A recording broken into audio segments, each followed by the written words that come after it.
আপনারা সবাই একটা গাছের পাতাকে দেখুন। যতক্ষণ পর্যন্ত ও গাছের সাথে মানে গাছের ডালের সাথে জুড়ে থাকে সে সবুজ থাকে, বাতাসের সাথে সে নড়তে থাকে। যতক্ষণ পর্যন্ত ও সূর্য থেকে পাওয়া রশ্মির শক্তি গাছে পৌঁছে দেয় ততক্ষণ ও ডালের সাথে যুক্ত থাকে। কিন্তু যখন সেই পাতা শুকিয়ে যায় তখন তার কোনো গুরুত্ব থাকে না। সেই পাতা গাছের ডালে এবং বৃক্ষের কাছে বোঝা হয়ে থেকে যায়। এবং এমন এক সময় আসে যখন সেই ডালটি শুকনো সেই পাতাকে পরিত্যাগ করে। এটাই আমরা এই প্রকৃতিতে দেখি এবং এটাই হলো সত্য। আর এটাই আমাদের জীবনে খুব বড় একটা শিক্ষা। যদি আপনিও নিজের জীবনে নিজের আপনজনদের কাছে বোঝা স্বরূপ হয়ে দাঁড়ান তাহলে তারা আপনাকে যতই ভালোবাসুক না কেন, ওনারা যদি নাও চান তাহলেও এমন এক দিন আসবে যখন আপনার আপনজন আপনাকে পরিত্যাগ করবে।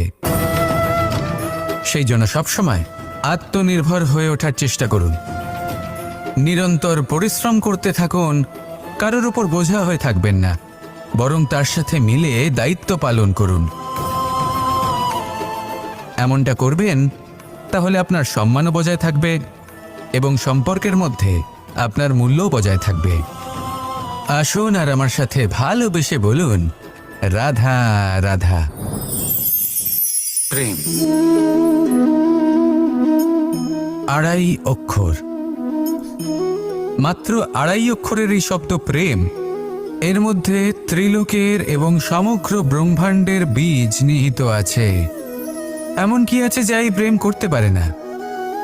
যেখানে শক্তি এবং বিদ্যা প্রয়োগ করে আপনি কিছুই করতে পারবেন না, সেটাও প্রেম দ্বারা অর্জন করা সম্ভব।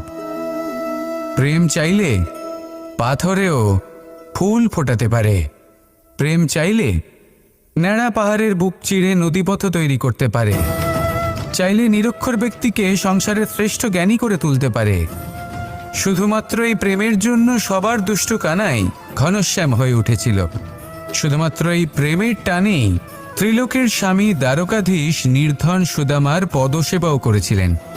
এই প্রেম হলো সংসারের সবথেকে বড় শক্তি। এই সংসারের আধার হলো প্রেম। এমন কিচ্ছু নেই যা এই প্রেমের পক্ষে সম্ভব নয়।